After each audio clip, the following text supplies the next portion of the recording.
Aeroflot Flight 6502.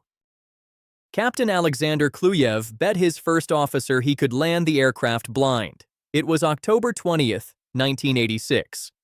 Aeroflot Flight 6502, a Tupolev Tu-134A carrying 87 passengers and 7 crew including 14 children, was approaching Kuibyshev Airport in the Soviet Union. Kluyev was on final descent when he made the wager. He would land the aircraft using only the instruments. No visual reference. No looking outside. To make sure he could not cheat, he pulled the curtains across the cockpit windows. Nobody in the cockpit stopped him.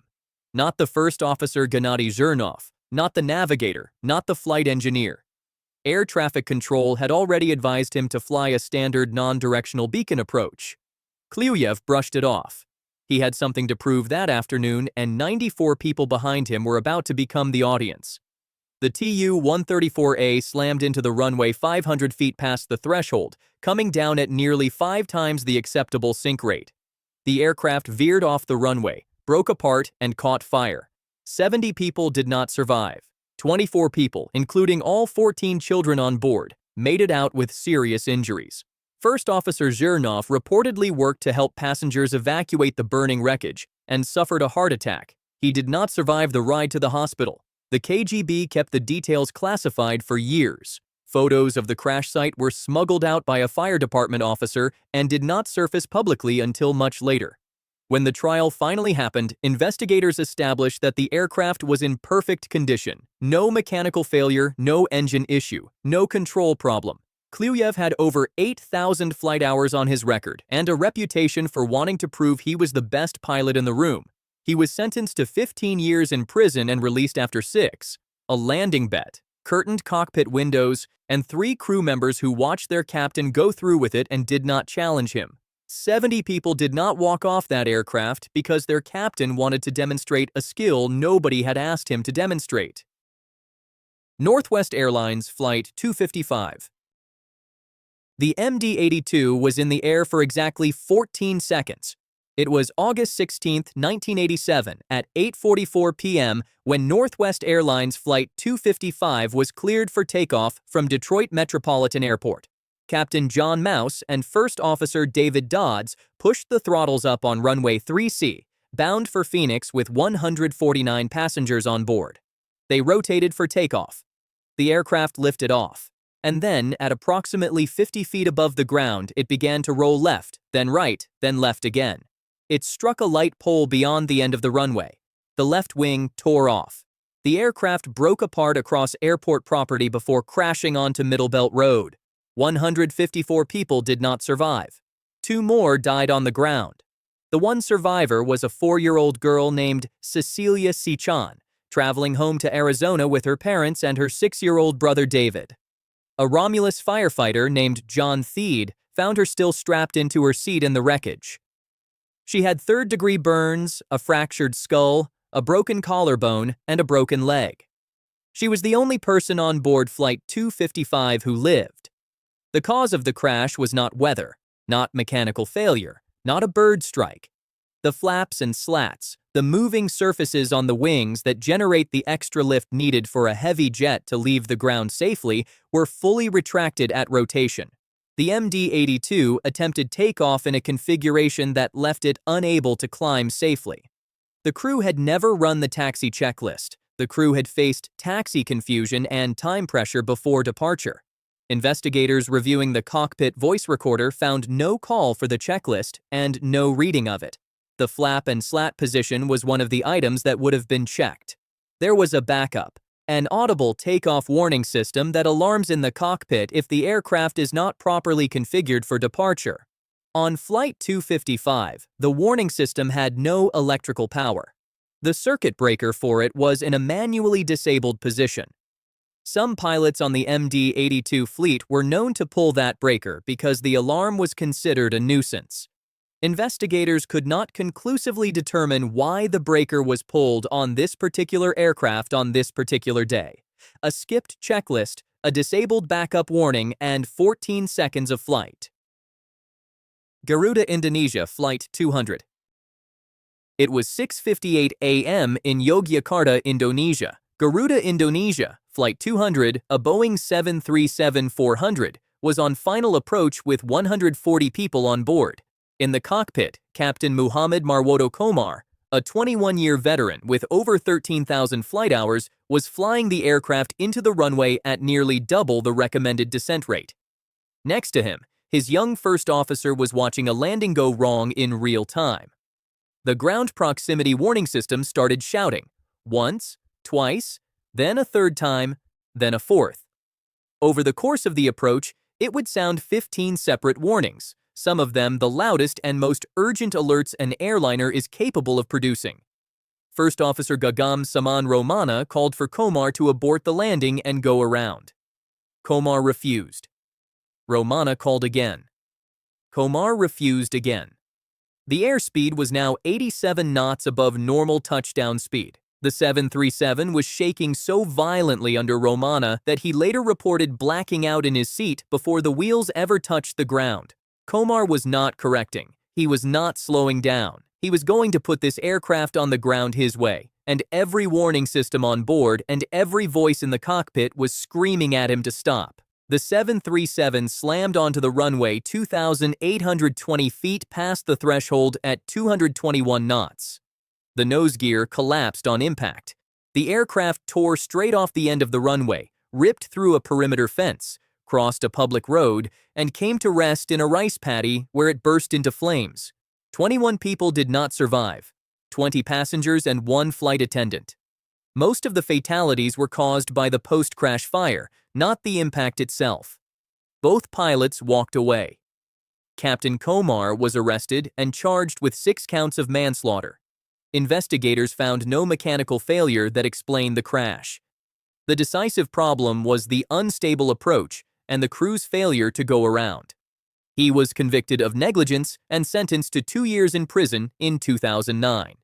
Later that year, Indonesia's High Court overturned the conviction. 15 warnings, 2 go-around calls from his own first officer, a functioning aircraft and clear weather, and a captain who decided he was going to land this one his way. Southern Airways Flight 242. Captain Bill Mackenzie had a decision to make. He was descending through about 17,000 feet over Georgia on the afternoon of April 4, 1977, cruising in a Southern Airways DC-9 with 85 people on board on the short hop from Huntsville to Atlanta. His weather radar was showing a wall of red cells directly across his flight path. Between 2 of those cells, in what appeared to be a gap of clear air, was a narrow path he could take. Air traffic control had already warned him about heavy precipitation ahead. Mackenzie decided the gap looked flyable. What Mackenzie did not fully understand was that the radar picture could hide the worst part of a storm behind heavy rainfall. The clear path between the 2 thunderstorms was not clear. It was a severe thunderstorm cell inside a wider outbreak that was producing destructive weather across the region, hidden from the radar by the wall of rain in front of it. Around 20 tornadoes touched down across Alabama and Georgia that same day. Mackenzie flew into it. The moment the DC-9 entered the cell, hail the size of golf balls shattered the cockpit windshield. Both engines ingested water and ice faster than they could combust it. Within seconds, both engines flamed out. The aircraft was now a 90,000-pound glider descending through one of the worst storm systems to hit the region that year, with no power, no working windshield, and no airport within reach.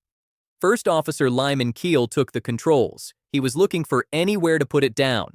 A road, a field, anything. He found a narrow 2-lane highway called Georgia Route 92 Spur running through the small town of New Hope. He aimed for it. The DC-9 touched down on the asphalt, but immediately started clipping trees and power poles with its wings. The aircraft skidded 1,830 feet down the road, hit a gas station, exploded, and broke apart. 63 people on the aircraft did not survive. 9 people on the ground did not survive. Both pilots were among the dead. The NTSB's final report noted that the storm was survivable if it had been avoided. One of the 4 board members filed a dissent making the point more directly. He argued that the captain's decision to continue into severe weather was the central failure. Mackenzie had over 19,000 hours of flight experience. Every one of them ended with the choice he made about that gap in the radar picture. Gulf Air Flight 072. Captain Ihsan Shakib had 86 hours of experience commanding an Airbus A320. Not thousands, just 86. He had been promoted to A320 captain earlier that year, and his own training records showed a low pass on 2 separate emergency procedures during his check ride. Sitting next to him that night was First Officer Khalaf al-Alawi, age 25, with only 608 flight hours in his entire career. Al-Alawi had failed his initial A320 proficiency check the year before. Between them, they had very limited experience operating together in the roles they were now filling. It was August 23, 2000. Gulf Air Flight 072 was approaching Bahrain International Airport at night with 143 people on board at the end of a 2-hour flight from Cairo. The approach was unstable from the moment they lined up. The aircraft was descending at 223 knots instead of the standard 136. It was 162 feet above the correct altitude. The flaps were still in position 1 when they should have been at full landing configuration. Standard procedure at this point was a go-around, a climb-out, and a second try. Shakib chose to keep going. At 600 feet above the water, less than a nautical mile from the runway threshold, he requested permission from air traffic control to fly a left orbit, a tight circle at low altitude, at night, over water, a 360-degree turn instead of a stabilized final approach. Air traffic control approved it. First Officer Al-Alawi did not call out any of the deviations that a trained first officer is required to call out. He said nothing. Shakib completed the orbit, tried the approach again, missed it, and initiated a go-around. In the darkness over the water, with no visual reference to the horizon, he became disoriented. The instruments were telling him to climb. His inner ear was telling him he was already climbing too steeply. He trusted his inner ear. He pushed the nose down while the ground proximity warning system screamed at him to pull up. The A320 flew straight into the shallow waters of the Persian Gulf, about a mile from the airport. 143 people did not survive. The investigation ruled that a captain with more experience, a first officer trained to challenge his captain, and adherence to the go-around procedure would have prevented every part of this crash. A captain who ignored standard procedures at low altitude, at night, over water, with a first officer who had been trained never to speak up. Korean Air Flight 801.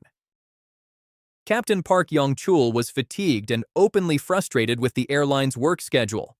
On the cockpit voice recording of Korean Air Flight 801, as the Boeing 747 was descending toward Guam in a rainstorm at 1:30 in the morning on August 6, 1997, he complained openly to his first officer about the airline. "They make us work to maximum," he said, "up to maximum." He had originally been scheduled for a flight to Dubai that night.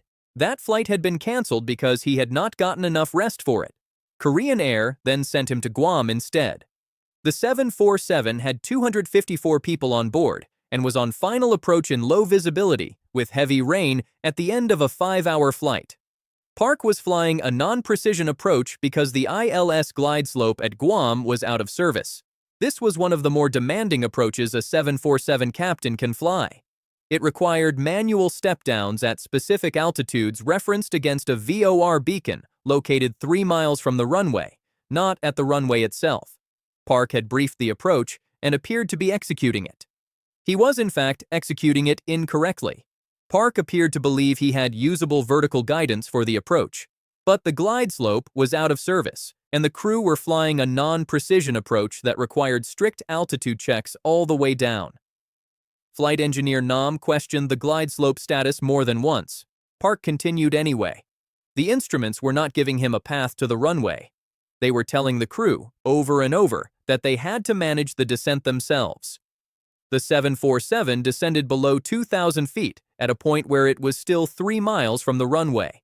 In Korean aviation culture of the 1990s, a first officer or flight engineer did not directly challenge a captain, even one who was clearly making errors. Song and Nam knew something was wrong. Neither of them called for the go-around forcefully enough or early enough to change what was going to happen. At 1:42 a.m., First Officer Song finally said, "Let's make a missed approach." 5 seconds later, the 747 hit the side of Nimitz Hill at approximately 660 feet elevation, still tracking toward the runway but 3 miles short of it. 228 people did not survive. 26 made it alive but serious injuries. The NTSB found that Park's fatigue, his failure to properly execute the approach, and the crew's inability to challenge him were the primary causes. Korean Air overhauled crew resource management training and broader safety practices in the years that followed. The airline has not had a fatal passenger accident since 1999. American Airlines Flight 1420. There is a phrase pilots use for a dangerous kind of tunnel vision: get-there-itis. It is the mental state where a pilot who is behind schedule, or who has been up for too long, or who is watching other aircraft successfully do the same thing they are about to do, becomes so focused on landing that they stop weighing the actual risk of landing. American Airlines Flight 1420 became the case study. It was the night of June 1st, 1999. The MD-82 was 2 hours and 12 minutes late leaving Dallas because of thunderstorms. Captain Richard Bushman and First Officer Michael Origel were racing an airline duty time limit. If they did not leave Dallas before that limit ran out, the flight would need a replacement crew. The crew believed there was still a narrow gap between storm cells, what they called a bowling alley, and pressed toward Little Rock. By the time they were 30 miles out, the bowling alley was closing. Air traffic control gave them warnings about wind shear, changing wind direction, and thunderstorm activity over the airport itself. Bushman switched runways from 22L to 4R to try to find a better landing angle. That runway change forced the aircraft into a long turn away from the airport, and the MD-82's weather radar, which only sees forward, missed the fact that the storm was now on top of the runway. At 11:44 p.m., the first officer told the tower they had lost sight of the runway. The winds were now at 25 knots, above the MD-82's crosswind limit for a wet runway. Bushman continued anyway. In the rush to get the aircraft on the ground, both pilots skipped items on the pre-landing checklist, including arming the automatic spoilers. The MD-82 touched down at 11:50 p.m. in the middle of a thunderstorm with around 88 miles per hour wind gusts. 2 seconds after the wheels hit, Origel said, "We're down, we're sliding." Without the spoilers deployed, only 15% of the aircraft's weight was on the wheels. The brakes were useless. Bushman applied so much reverse thrust to try to slow the aircraft that the rudder lost effectiveness. The MD-82 slid 800 feet past the end of the runway, hit an approach light structure, and broke into 3 pieces. 11 people did not survive, including Captain Bushman. 134 people walked away. An industry study later found that many airline pilots still attempted landings near thunderstorms, especially when they were behind schedule, flying at night, or following other aircraft that had landed ahead of them. The problem was not one captain making a reckless decision. It was an entire industry that had normalized reckless decisions. Crossair Flight 3597. Captain Hans Ulrich Lutz had, over the course of his career, once tried to demonstrate to a student pilot that it was impossible to retract an aircraft's landing gear on the runway. He was trying to prove the point by pulling the gear-up lever. On that particular airframe, the safety sensors that were supposed to prevent this happened to be disabled. The gear came up on the runway. The aircraft ended up on its belly. He also once landed in Italy instead of Switzerland due to a navigational error. Crossair had barred him from being a training captain, but they were short of pilots and needed to keep him flying commercial routes. So on the night of November 24, 2001, 57-year-old Captain Lutz was in command of Crossair Flight 3597, an Avro RJ-100 approaching Zurich in fog and light snow with 33 people on board. The flight was originally scheduled to land on Zurich's runway 14, which had a full instrument landing system. But a new Swiss noise abatement law had just taken effect that redirected late-arriving flights to runway 28. Runway 28 had no ILS, meaning no automatic glide slope guidance. The pilots would have to fly a non-precision approach, stepping down manually to specific altitudes referenced against a DME beacon and holding at the minimum descent altitude, 2,400 feet, until they could visually see the runway. A previous Crossair flight had reported not seeing the runway until about 4.1 kilometers out. Lutz was fixated on that report. As he descended, he stopped monitoring his distance readings. He assumed he was closer to the runway than he actually was. He asked his 25-year-old first officer, Stefan Lehrer, if they had ground contact. Lehrer hesitated, then said yes. The only ground either of them was looking at was the hilly terrain over which they were flying. Lutz descended below the minimum descent altitude anyway. Lehrer, who was in his first winter of jet flying, did not intervene. Seconds before impact, Lutz saw the trees. He called for a go-around. The aircraft was already too low. It struck the top of a wooded hill 2.5 miles short of the runway, broke apart, and caught fire. 24 people did not survive, including both pilots and pop singer Melanie Thornton. 9 survived, mostly seated in the tail section. LaMia Flight 2933. The captain was one of the co-owners of the airline.